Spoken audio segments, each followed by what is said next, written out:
दोस्तों, क्या आपने कभी सोचा है कि आपके प्रिंटर में जो पेपर होता है उसका मूवमेंट इतना एक्यूरेट कैसे होता है?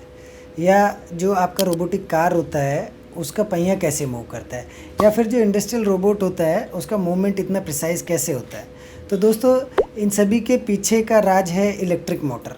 नमस्कार दोस्तों, मेरा नाम मोहित है। स्वागत है आपका R&D Store.in के यूट्यूब चैनल पर। तो दोस्तों, आज हम आपके लिए लेकर आए हैं एक कॉम्बो पैकेज।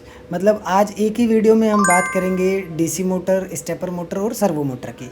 जानेंगे कि ये मोटर कैसे हैं, कैसे काम करते हैं और इनके मेरिट्स क्या हैं, डीमेरिट्स क्या है, इनके यूसेज क्या हैं, एप्लीकेशंस क्या हैं। तो ऐसे मोटा मोटी एक कंपैरिजन होगा तीनों के बीच में। तो आप जो ये मेरे पास देख रहे हैं, सबसे पहले ये है अपना DC gear motor 300 RPM.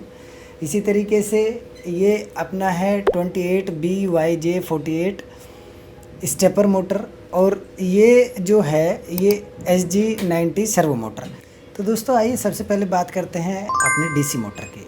DC motor एक सिंपल मोटर है, सिंपल प्रोजेक्ट्स में यूज़ किया जाता है। इसको जैसे ही हम बैटरी से कनेक्ट करते हैं, एक्सटर्नल पावर जैसे ही देते हैं, डीसी रेगुलेटेड पावर इसको दिया जाता है, वैसे ही ये मूव करने लगता है। अब जितना वोल्टेज हम इसको देंगे उतनी स्पीड ये पकड़ेगा। ज़्यादा वोल्टेज देंगे ज़्यादा, कम वोल्टेज देंगे कम। सिंपल फंडा है इसका काम करने का।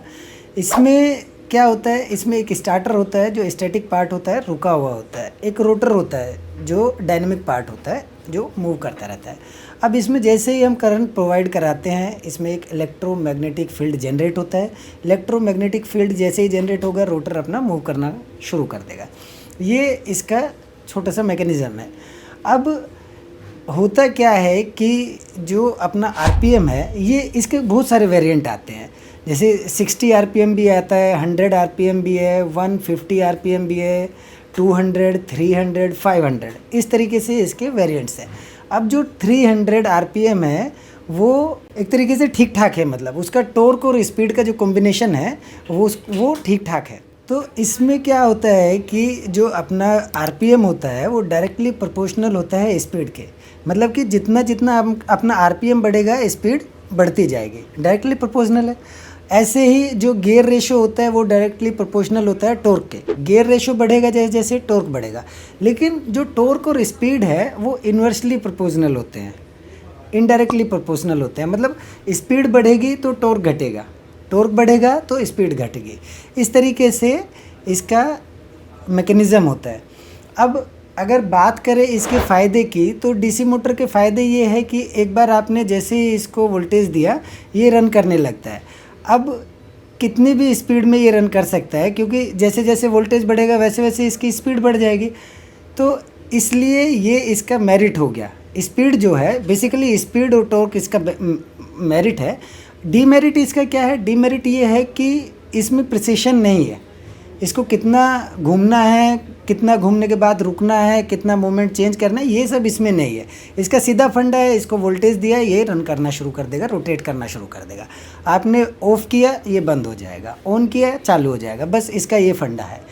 अब इसका यूज़ कहाँ कहाँ कर सकते हैं? तो इसके यूज़ की जब बात करते हैं तो हम इसको सिंपल कार के जो पहिए होते हैं उसमें डीसी मोटर का यूज़ होता है। सीलिंग फ़ैन होते हैं उसमें डीसी मोटर का यूज़ होता है। अपने DIY प्रोजेक्ट्स होते हैं उसमें डीसी मोटर का यूज़ होता है। और जो अपना ये ऑटोमेशन सिस्टम होता है इसमें भी यूज़ होता है इसका। तो इस तरीके से इसके यूजेस जो हैं वो बहुत वाइड हैं, बहुत जगह पर इसका यूजेस होता है। और बहुत पुराना मोटर भी है, सबसे पुराना मोटर है डीसी मोटर। आइए दोस्तों, अब बढ़ते हैं अपनी वीडियो में आगे, और अब हम बात करेंगे 28BYJ48 स्टेपर मोटर की। तो दोस्तों, जैसा कि नाम से ही हमें पता चल रहा है, stepper motor, STEPPER, stepper. Stepper में ही पता चल रहा है स्टेप। तो ये जो काम करता है ये स्टेप्स में काम करता है। जैसे कि हमने नोटिस किया हो कभी कि जो मेट्रो का गेट है वो कैसे बंद होता है, वो ऐसे आके बंद नहीं होता ना, ऐसे खुलता है, वो ऐसे ऐसे ऐसे ऐसे बंद होता है। इसी तरीके से जो हमारा लिफ्ट्स के गेट होते हैं वो भी इसी तरीके से काम करते हैं। तो स्टेपर मोटर स्टेप्स में काम करता है, पहली चीज़। अब दूसरी चीज़ क्या है कि इसका प्रिसिशन बहुत ज़बरदस्त होता है। पल्सेस होते हैं इसमें, जितना पल्सेस होगा उतना मूवमेंट होगा। आगे देखेंगे वो कैसे काम करता है। अब बात कर लेते हैं इसके कॉन्फ़िगरेशन की। इसका कॉन्फ़िगरेशन किस तरीके का है, किस चीज़ से ये बना हुआ है, क्या क्या चीज़ें हैं इसमें और ये काम कैसे करता है। तो देखिए, सबसे पहले इसमें एक शाफ्ट होता है जो अपना डायनेमिक पार्ट होता है जो मूव करता है। शाफ्ट के ऊपर जो होता है वो ब्रशेज़ होते हैं, मतलब टूथ्स होते हैं, उसको मैग्नेटिक टूथ बोलते हैं। और मैग्नेटिक टूथ जो होते हैं उनके ऊपर कोयल्स होती है। जो तो 4 साइड्स में 4 कोयल होती है अपना, नॉर्थ साउथ ईस्ट वेस्ट, इस तरीके से एक कोयल पर एक ही बार में करंट प्रोवाइड कराया जाता है। और जिस कोयल पे करंट प्रोवाइड कराया जाएगा उधर ही इलेक्ट्रोमैग्नेटिक फील्ड अपना जनरेट होगा। इलेक्ट्रोमैग्नेटिक फील्ड जैसे ही जनरेट होता है, शाफ्ट अपना मूव कर जाता है। अब कितना मूव करना होता है ये तो मोटर का काम हुआ मूव करना। चूँकि हम IoT प्रोजेक्ट्स पर काम कर रहे हैं तो कोई भी चीज़ है यदि वो अपने आप से अपनी मर्ज़ी से मूव कर रही है तो फिर IoT प्रोजेक्ट्स का क्या मतलब है। IoT प्रोजेक्ट्स का मतलब ही है कंट्रोल, प्रिसिशन। तो हमने ये तो बात कर ली कि हमारा मोटर मूव कैसे कर रहा है, हमने ये नहीं बात करी कि इसको कंट्रोल और प्रिसिशन कहाँ से मिलेगा। तो प्रिसिशन की और कंट्रोल की जब बात होगी तो इसको कनेक्ट करते हैं हम ULN 2003 IC से। ये एक बोर्ड होता है, IC बोर्ड होता है, और उस IC बोर्ड को हम कनेक्ट करते हैं अपने आर्डिनो बोर्ड से। आर्डिनो बोर्ड उसको प्रिसिशन देता है, कंट्रोल देता है, क्योंकि प्रोग्रामिंग कहाँ होती है, आर्डिनो में होती है। तो इस तरीके से इस मोटर को कंट्रोल किया जाता है। अब बात करते हैं कि हमारे मोटर के फ़ायदे क्या हैं।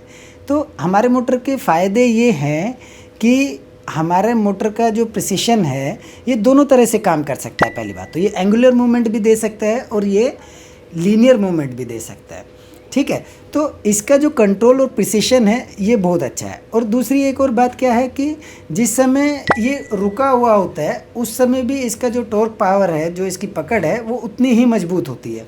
तो इस तरीके से इसके ये फ़ायदे हैं। अब बात करते हैं नुकसान की। तो नुकसान में क्या हो सकता है, क्योंकि ये स्टेप्स में काम करता है, स्टेप्स में काम करता है तो ये DC मोटर की तरह तो नहीं दौड़ेगा। तो स्पीड मतलब कंपैरेटिवली इसकी कंपैरेटिवली मतलब इसका काम ही वो नहीं है। DC मोटर का काम अलग है, स्टेपर मोटर का काम अलग है। तो स्पीड क्या है, स्पीड इसकी उतनी नहीं होती, एक्यूरेसी इसकी बहुत ज़्यादा होती है। तो ये इसका एक जो है डीमेरिट हो सकता है। आइए बात करते हैं कि स्टेपर मोटर के विशेषताएं क्या क्या है। तो विशेषताओं की अगर बात करें तो इसका प्रिसिशन जो है वो बहुत कमाल का है। दूसरा, ये ओपन लूप सिस्टम की तरह काम करता है, मतलब इसको हमने कमांड दी, इसने काम किया, लेकिन ये फीडबैक नहीं देगा, ये इस तरीके से काम करता है। कंट्रोल इसका बहुत अच्छा है। अब बात करते हैं इसके मेरिट की, इसके फ़ायदे कौन कौन से हैं, मेरिट क्या है, मतलब इसके मेरिट क्या हैं। तो मेरिट में वही प्रिसिशन और कंट्रोल इसका कमाल का है। दूसरा, जो भारी लोड है, हैवी लोड है, उसको ये आसानी से हैंडल कर सकता है। और तीसरा, जब ये कंट्रोल और होल्डिंग करता है, जिस समय ये रुका हुआ होता है, होल्डिंग की पोजीशन में भी इसका कंट्रोल उतना ही ज़बरदस्त होता है। अगर लिमिटेशंस की बात करें तो लिमिटेशंस में ये होता है कि स्पीड जैसे बढ़ेगी टॉर्क उतना कम होता जाएगा, मतलब जो पकड़ है वो उतनी कम होती जाएगी इसकी, मतलब ताकत जो है एक तरीके से। दूसरा क्या है कि अगर हम स्पीड को ज़्यादा बढ़ाते हैं तो ये कई बार क्या है कि स्टेप्स को मिस भी कर सकता है। और तीसरा क्या है कि इसमें थोड़ा सा नॉइस और वाइब्रेशन का प्रॉब्लम है। इसके एप्लीकेशंस क्या क्या हो सकते हैं, तो स्टेपर मोटर को हम यूज़ कहाँ कहाँ पर कर सकते हैं। तो सबसे पहले जो 3D प्रिंटर्स होते हैं या CNC मशीन होती है, वहाँ पर इसका बहुत अच्छा यूज़ किया जा सकता है। स्कैनर प्रिंटर में इसका यूज़ किया जा सकता है। रोबोटिक आर्म्स के लिए ये परफेक्ट है, जो रोबोटिक जॉइंट्स होते हैं उसके लिए ये परफेक्ट है। और कैमरे के जो लेंसेज होते हैं उनमें भी इसका यूज़ किया जा सकता है। तो दोस्तों, अब हम आगे बढ़ते हैं अपनी वीडियो में और बात करते हैं सर्वो मोटर की। ये जो SG90 सर्वो मोटर है ये इस सीरीज़ का सबसे एडवांस मोटर है। ये स्पीड, फोर्स, एक्यूरेसी में अनबीटेबल है। जैसे कि हमने बात की थी कि स्टेपर मोटर है, स्टेप्स में काम करता है, इसको उसकी भी ज़रूरत नहीं है। तो इसका जो स्पीड है वो भी उससे ज़्यादा एडवांस है, टॉर्क भी उससे ज़्यादा एडवांस है, और एक्यूरेसी तो क्योंकि एक्यूरेसी के लिए वो भी काम करता है, एक्यूरेसी के लिए ये भी काम करता है, तो इसमें एडवांस जैसा कुछ है नहीं है। एक्यूरेट ये भी उतना ही है, मतलब ये कह सकते हैं। आइए अब बात करते हैं कि ये काम कैसे करता है। तो सबसे पहले क्या होता है, आर्डिनो टाइप का एक माइक्रो कंट्रोलर होता है जो प्रिसिशन को कंट्रोल करता है। इस माइक्रो कंट्रोलर को पोजीशन कमांड के माध्यम से सर्वो कंट्रोल सर्किट से हम कनेक्ट करते हैं। ये जो अपना सर्वो कंट्रोल सर्किट है, इसको ड्राइव करंट से जो है मोटर से कनेक्ट कर लेते हैं। अब इस मोटर का जो मूविंग पार्ट है, इसको पोजीशन फीडबैक के माध्यम से फिर से सर्वो कंट्रोल सर्किट से कनेक्ट करते हैं। अब ये जो पोजीशन फीडबैक है, यही सबसे कमाल का फीचर है इसमें। ये कैसे काम करता है कि जैसे हमारा जो मूविंग पार्ट है, उसको रिक्वायर्ड है 30 डिग्री मूव करने के लिए, तो जैसे ही वो 30 डिग्री मूव कर जाएगा, ये जो अपना पोजीशन फीडबैक है, ये तुरंत से फीडबैक देगा उधर सर्वो कंट्रोल सर्किट के पास कि 30 डिग्री जो है कंप्लीट हो गया, या 60 डिग्री जितना भी रिक्वायर्ड है।